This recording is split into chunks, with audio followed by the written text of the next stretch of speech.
जीवन को जीने के दो ढंग हैं। एक ढंग है संघर्ष का, एक ढंग है समर्पण का। संघर्ष का अर्थ है मेरी मर्जी समग्र की मर्जी से अलग है।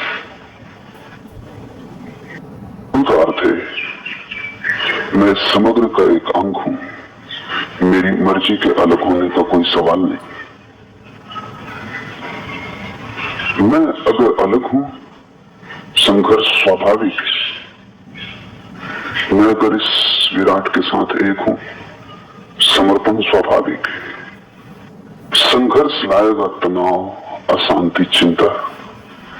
समर्पण शून्यता, शांति, आनंद और अंततः परम ज्ञान। संघर्ष से बढ़ेगा अहंकार, समर्पण से मिटेगा।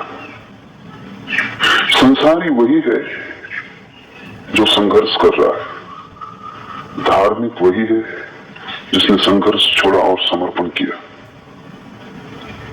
मंदिर, गुरुद्वारे, मस्जिद जाने से धर्म का कोई संबंध नहीं।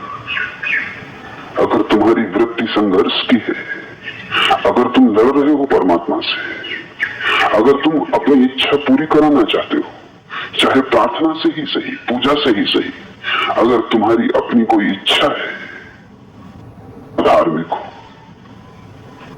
तुम्हारी अपनी कोई चाह नहीं, जब उसकी चाह ही तुम्हारी चाह है, जहां वो ले जाए वही तुम्हारी मंजिल है, तुम्हारी अलग कोई मंजिल नहीं। जैसा वो चलाए वही तुम्हारी गति है, तुम्हारी अपनी कोई आकांक्षा नहीं। तुम निर्णय लेते ही नहीं, तुम तैरते भी नहीं, तुम तिरते हो। आकाश में कभी देखी चील बहुत ऊंचाई पर उठ जाती, फिर पंख भी नहीं हिलाती, पंखों को फैला देती और हवा में तिरती।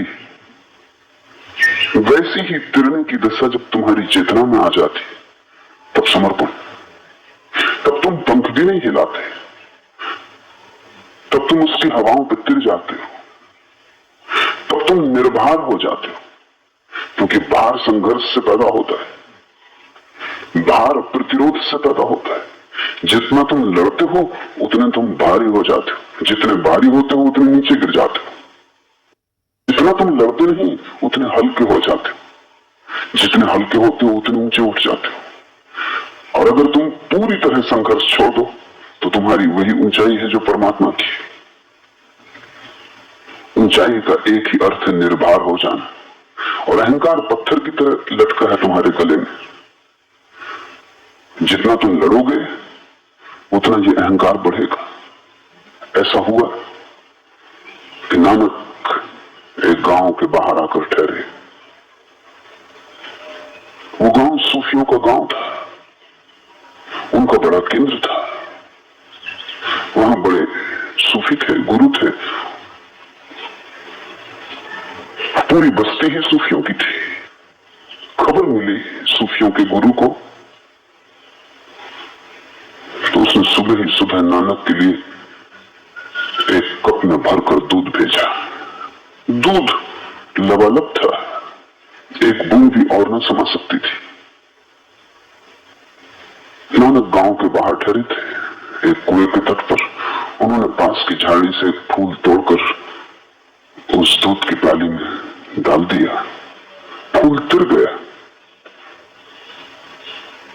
फूल का वजन क्या? उसने जगह न मांगी, वो सतह पर तिर गया और प्याली वापस भेज दी।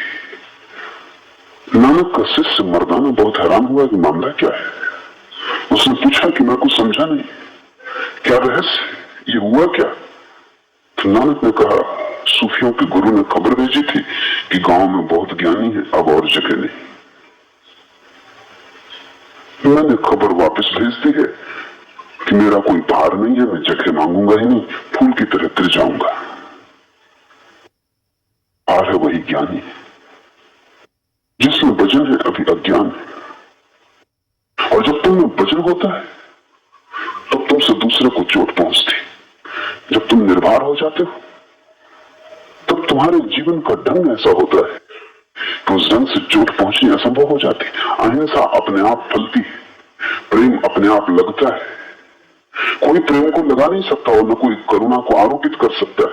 अगर तुम निर्भर हो जाओ तो ये सब घटनाएं अपने से घटती हैं, जिससे आदमी के पीछे छाया चलती है।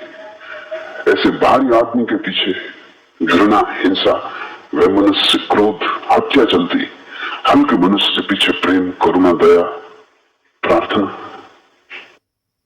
चलती। इसलिए मौलिक सवाल भीतर से अहंकार को गिरा देने का है। कैसे तुम गिराओगे अहंकार को? एक ही उपाय है। वेदों ने उस उपाय को रित कहा है, लाओसे ने उस उपाय को ताओ कहा है, बुद्ध ने धम्म, महावीर ने धर्म, नानक का शब्द है हुक्म की आज्ञा। उसकी आज्ञा से जो चलने लगा अपनी तरफ से हिलता डुलता भी नहीं, जिसका अपना कोई भाव नहीं, कोई चाह नहीं, जो अपने को आरोपित नहीं करना चाहता, उसके हुक्म में आ गया। यही धार्मिक आदमी है।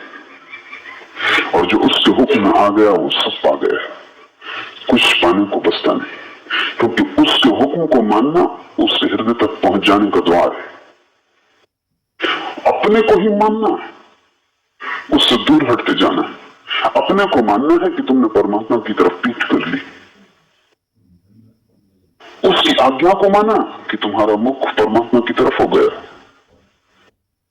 सूरज की तरफ पीठ करके जीवन भर भागते रहो तो भी अंधेरे में रहोगे, और तुम सूरज की तरफ मुंह इसी क्षण कर लो तो जन्मों जन्मों का अंधेरा कट जाएगा। परमात्मा के सन्मुख होने का एक ही उपाय है, और वो ये है कि तुम अपनी मर्जी छोड़ दो। तुम तैरो मत, बहो, तुम तिरो, वो काफी है। अकारण ही बोझ ले रहे हो, और तुम्हारी सफलताएं, असफलताएं अहंकार के ही रोग है। और तुम्हारी हालत वैसी है जैसा मैंने सुना है कि एक रथ गुजर रहा था और एक मक्खी उसके पहिए की कील पर बैठी थी। बड़ी दूर उठती थी, रथ बड़ा था, 12 घोड़े जुड़े थे, बड़ा भयंकर आवाज, बड़ी दूर उठती थी। उस मक्खी ने आसपास देखा और कहा कि आज मैं बड़ी धूल उड़ा रही हूं।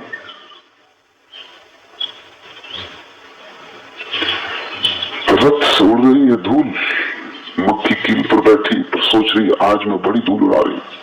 और जब इतनी धूल उड़ा रही हूं तो इतनी ही बड़ी, तुम सफल भी होते हो उसके ही कारण। जो भी तुम पाते हो उसके ही कारण। तुम रथ पर बैठी एक मक्खी से ज्यादा नहीं हो। भूल के मत सोचना कि इतनी धूल मैं उड़ा रहा हूं। धूल है तो उसके रथ की, यात्रा है तो उसके रथ की, लेकिन तुम अपने को बीच में मत ले लेना। तुमने सुनी होगी बात उस छिपकली की कि मित्रों ने उसे निमंत्रित किया था और कहा कि आओ आज थोड़ा जंगल में घुमा है। उस छिपकली ने कहा जाना मुश्किल है, क्योंकि इस छप्पर को कौन संभालेगा, छप्पर गिर जाएगा तो जिम्मेवारी मेरे ऊपर होगी। छिपकली सोचती है कि छप्पर को मैल के वही संभाले हुए। छिपकली को लगता भी होगा, तुमने सुनी होगी कहानी कि एक बूढ़ी औरत के पास एक मुर्गा था। वो सुबह बांध देता था तभी सूरज उगता था। बूढ़ी अकड़ गई और उस गांव में लोगों को खबर कर दी कि मुझसे जरा सोच समझ के व्यवहार करना, ढंग और इज्जत से, क्योंकि अगर मैं चली गई अपने मुर्गे को लेकर दूसरे गांव तो याद रखना सूरज इस गांव में कभी उगेगा ही नहीं। मेरा मुर्गा जब बांध देता है तभी सूरज उगता है। और बात सच्ची थी, मुर्गा बांध देता था तभी सूरज उगता था। गांव के लोग हंसे, लोगों ने मजाक उड़ाई कि तू पागल हो गई, तो बूढ़ी नाराजगी में दूसरे गांव चली गई। मुर्गे ने बांध दिया, उस दूसरे गांव में सूरज उगा। बूढ़ी ने कहा अब रोएंगे, अब बैठे होंगे छाती पीटेंगे, न रहा मुर्गा न उगेगा सूरज।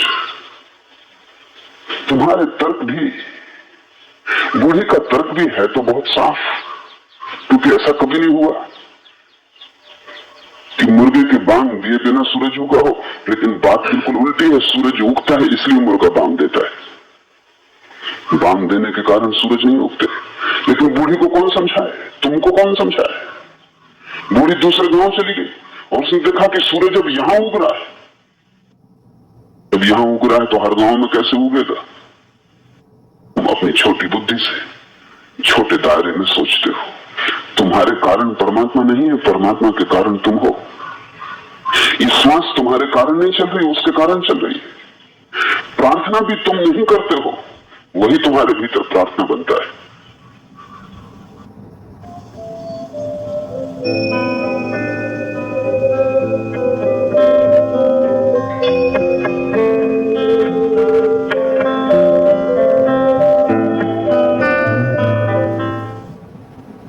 तो क्या आपने कभी